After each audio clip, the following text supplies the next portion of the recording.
in 2025, meron ka kayang gustong bagong direksyon na tahakin ng programa? Kung meron man new ideas?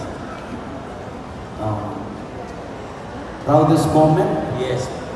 Parang everyday.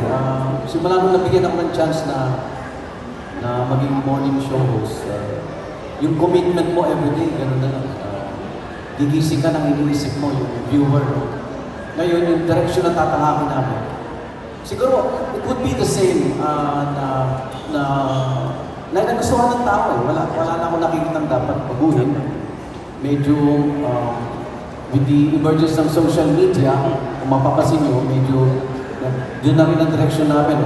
May mga social media platform na rin po ang unang hirit. Nasa TikTok, nasa Facebook, and surprisingly, pati sa mga bus na may TV, nakikita namin nagko-comment sa amin. So, naging wide na yung audience namin, naging global. So, mas siguro yun ang direction namin. Sasabay ka rin sa pagbabago din sa mundo. And kung kami lang, personally, sa akin wala akong nakikitang big changes. Kung ano yung ginagawa ko 25 years ago, yung pa rin ang gagawin ko ako. Okay, so, sir, last question. 25 years na unang hirit. Ano kaya ang sikreto at hanggang ngayon, pinapanood pa rin ang unang hirit? Considering na may mga kalaban din kayo sa other networks.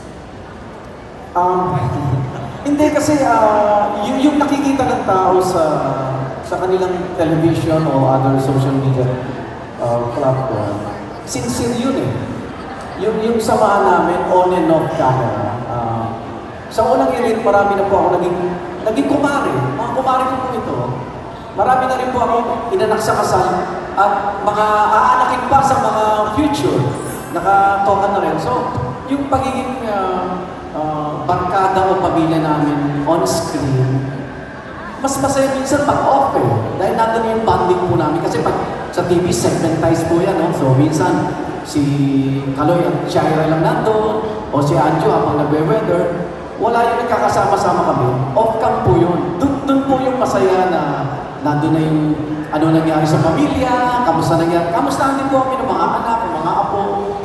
So, pag nag-on-cam ka na, lumalabas yung yung saya namin. So nadadama na rin po yung mga viewers doon. Wala kaming halong bola o kaplastikan. Kung ano nakita nyo, yun din po kami off-cam. Ika last question na, hindi ko ba nagkaroon ng umay factor? Like, 25 years na.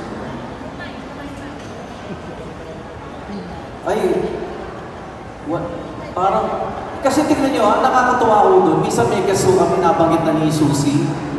May guest kami sa UH Clinic na doktor na siya yung naging alarm clock namin kasi kayo professional na siya. Parang, wow, parang kasama ko sa tagumpay niya, di ba?